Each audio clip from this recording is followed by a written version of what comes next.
While both Horn and Hearn are serving their first terms in Congress, Markwayne Mullin has represented the 2nd Congressional District since 2013.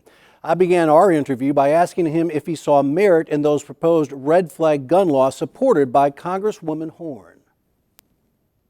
Representative Horn mentioned that she was in favor of red flag laws, those laws that potentially could take and confiscate guns from folks who are deemed to be mentally unstable. Do you see any bipartisan agreement on that? Do you like that idea at all? No, the red flag law is unconstitutional, period. You're going to confiscate somebody's guns without due process. How's that possible? The Constitution is very clear in the Second Amendment where it says, we have the right to bear arms and this shall not be infringed, full stop.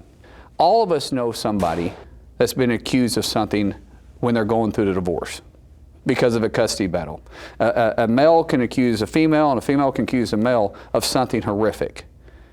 In that case, you can be accused of something that could possibly be interpreted that you need your guns taken away. And then you're going to go in front of a judge, and this is the way the red flags are, the way they're proposing right now. You're going to go in front of a judge. And when you go in front of the judge is going to make a decision after he asks you a few questions. And we know judges never make a political decision.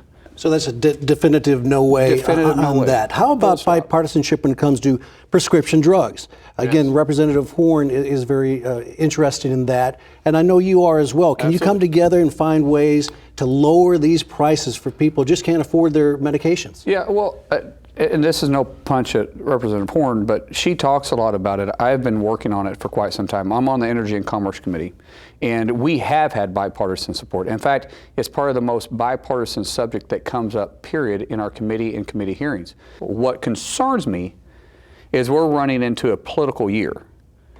If this becomes a political talking point, then it'll be dead on arrival because no one's going to want to get it done because then you can't talk about it.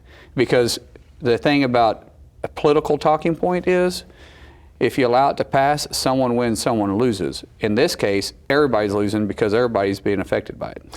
When you came into the Congress, you were in the majority party. Now you find yourself in the minority party in the House. Quite different experience. 2020 is here. It's upon us. Yes.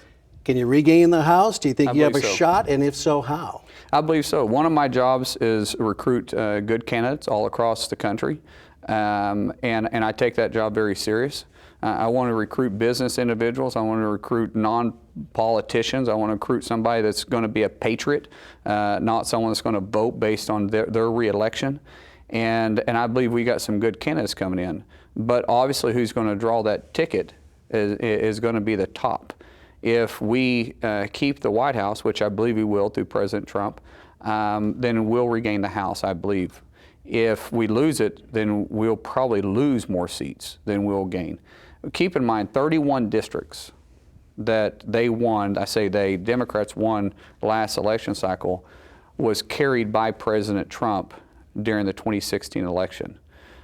We only have to pick up 18 of those 31 to flip the House. One more question for you. Governor Stitt has suggested he'd like to see an office for Oklahoma in D.C. Senator Inhofe immediately said, I don't like that idea. How do you feel about it? Well, I haven't talked to the senator about it, but other states do the same thing, and I think Oklahoma should be represented. We have a lot to tell and a good story to tell. I mean, just think about our energy in the state.